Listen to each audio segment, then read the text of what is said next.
Like and subscribe to my channel and click the bell icon to get new video updates.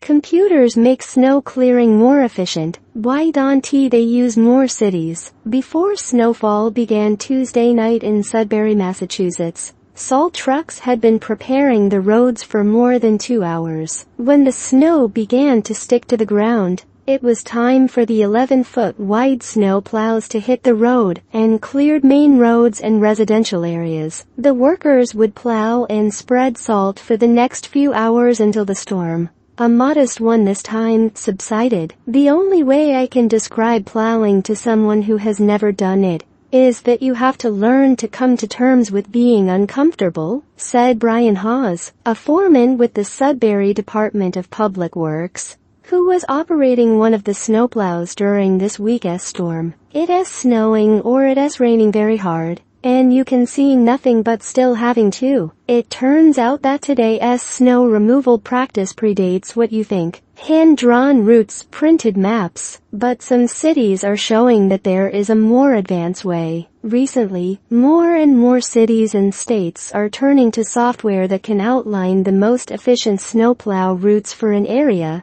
and provide automatic turn-by-turn directions. The routes that drivers memorize after repeated trips have typically been used for years, despite changes in city growth or resources. But are you doing it in the most optimal way? We would have to do that analysis, he added. To answer this question for Sudbury, Nason decided to analyze the routes himself when he came to the department. Like a 15th-century explorer, he sat down with a map of the community and planned a snowplow trip through the city. He outlined which main roads had priority over secondary roads and divided each path into equal lengths as best he could. He knew preferred snow removal practices, such as avoiding left turns at intersections. In the end, he reduced the number of snowplow routes from 52 to 41. Printed and laminated the maps and gave them to each driver. The math behind each route optimization goes back to a famous 18th-century brain teaser. In the city of Königsberg, Prussia, 7 bridges spanned a river and an island,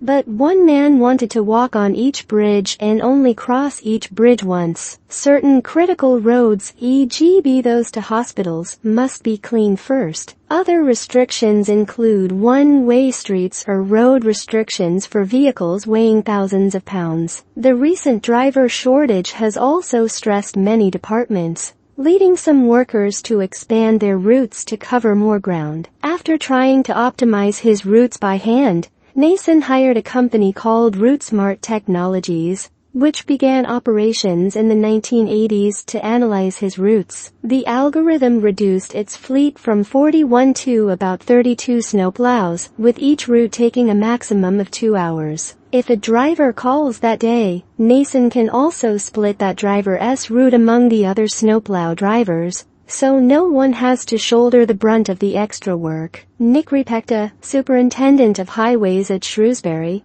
Mass company called Quetica, who better balance the length of the routes from his salt trucks.